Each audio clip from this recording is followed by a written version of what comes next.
جب آپ کی توجہ اللہ کی جانب، میرے نبی پاک صلی اللہ تعالی علیہ وسلم نے فرمایا ہر چیز اپنے رب سے مانگ، ہر چیز مانگ، ہر چیز مانگ۔ یا رسول اللہ کیا کچھ؟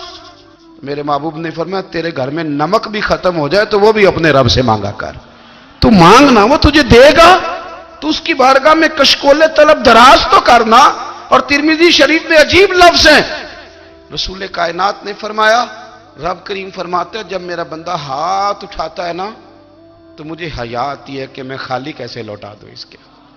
اتنے بڑے بادشاہ کی بارگاہ میں، او بھائی لوگوں سے عزتیں تلاش کرتے ہو تو وہ کیا تمہیں عزت دیں گے؟ وہ تو کل اچھا کہتے ہیں پرسوں برا کہنے لگ جاتے ہیں۔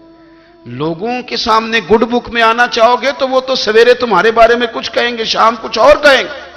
اپنی روحانی زندگی آباد کریں، اپنے مسلح کو وقت دیں، اور دنیا سے چھپ کر اس موبائل کو بند کر کے اور اپنے آپ سے بھی چھپ کے اور تنہا ہو کے چھپا کے سارا کچھ اپنے آنسو اپنے رب کی بارگاہ میں پیش کریں، اس کے حضور حاضری دیں۔ سنو نا ترمذی کی حدیث، اور اسے یاد رکھنا، نبی پاک علیہ السلام نے فرمایا اپنے دکھ لوگوں کے سامنے نہ بیان کرنا، سیٹھوں نوابوں کو نہ بتاتے پھرنا، دنیا داروں کے سامنے جا کے نہ رونا کہ میں تکلیف میں ہوں۔ فرمایا اگر دنیا داروں کو دکھ بتاؤ گے رب تمہیں کبھی غنی نہیں کرے گا، اور لوگ ہیں کہ الٹا مذاق اڑائیں گے۔ آپ کی جس سے بڑی پکی یاری ہے نا، پکی، وہ تب تک پکی ہے جب تک آپ نے 50,000 مانگا نہیں، اور جس وقت آپ نے کہہ دیا کہ میں مجبور ہوں میری مدد کر تو پھر ختم ہو گئی دوستی۔ لوگوں کی تعلقات آپ کے ساتھ تب تک ہیں جب تک آپ ان سے کوئی ضرورت وابستہ نہیں کرتے۔ کریم محبوب فرمانے لگے بندوں کے سامنے دکھ نہ بیان کرنا، اللہ تجھے کبھی غنی نہیں کرے گا۔ تو اپنے دکھ اپنے رب کو بتا، تو دعائیں مانگ، تو اس کی بارگاہ میں حاضر ہو، تو اس کے حضور عرض کر۔ فرمایا اپنے دکھ اپنے رب کو بتا، وہ جلدی کرے یا دیر سے کرے تجھے ساری دنیا سے بے نیاز کر دے گا، تجھے کسی کا محتاج نہیں رہنے دے گا۔ اپنے مسلح کو، اپنی دعاؤں، ایک بزرگ فرماتے ہیں میں نے دعا مانگنے کا طریقہ اپنی بیوی سے سیکھا۔